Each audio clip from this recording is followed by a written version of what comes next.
দেখার তো সুযোগ নেই। বড়ই আছে স্যার, এত বানর থাকলে বড়ই কোথা থেকে থাকবে?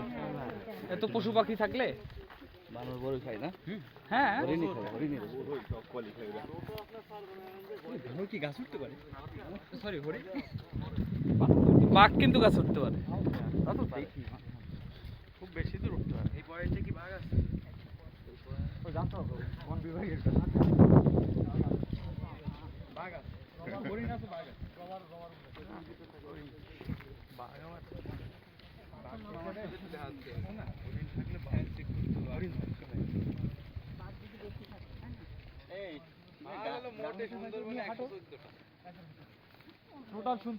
না, সংখ্যা কি কমেছে নাকি? আগে তো 200 কয়টা ছিল জানো?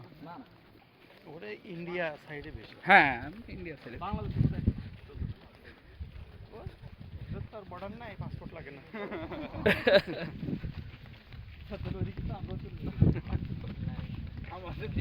আমরা এই যে সিলেটে গেলাম, মেঘালয় ওর পাশে দেখা যায়। হ্যাঁ, নদী পার হলে কাছে, একদম কাছে। হ্যাঁ, নদী পার হলে সব কিছু দেখা যাচ্ছে। ওদের বাড়িঘর দেখা যাচ্ছে, গাড়ি যাচ্ছে। বাড়িঘর, হ্যাঁ, গাড়ি রুমের মধ্যে চলতেছে, দেখি যে পানি নিচ্ছে ওরা। কুয়াশা, মেঘ চলে এসে রুমের মধ্যে সাজেক যায়।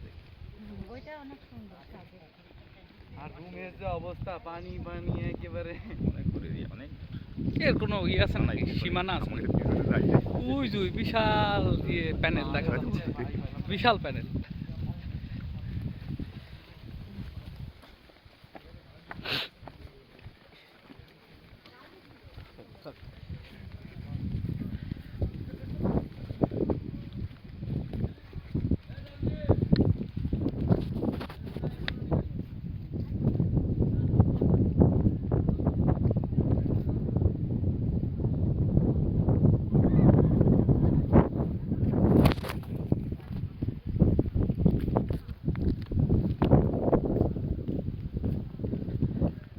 সুন্দরবনের মধ্যে আছি আমরা।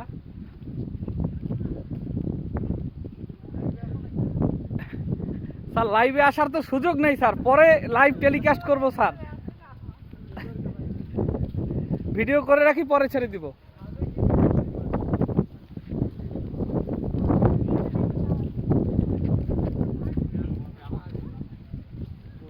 আমরা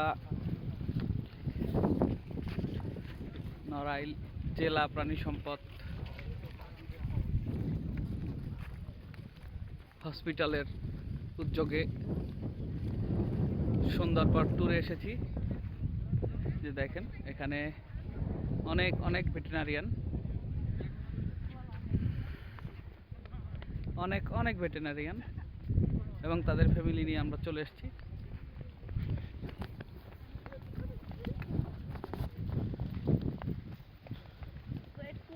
আমরা অলমোস্ট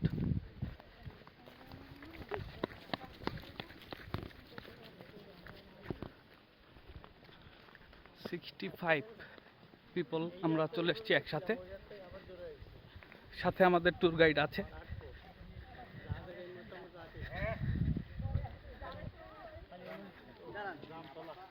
পাওয়া যায় বান্দরের জন্য,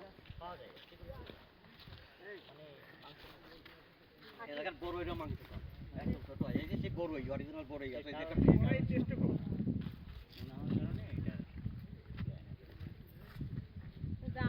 এই দামটা মনে মানে বানরটা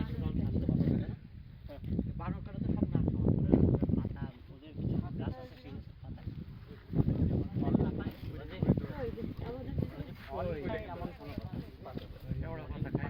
ওই হরিণ ধরে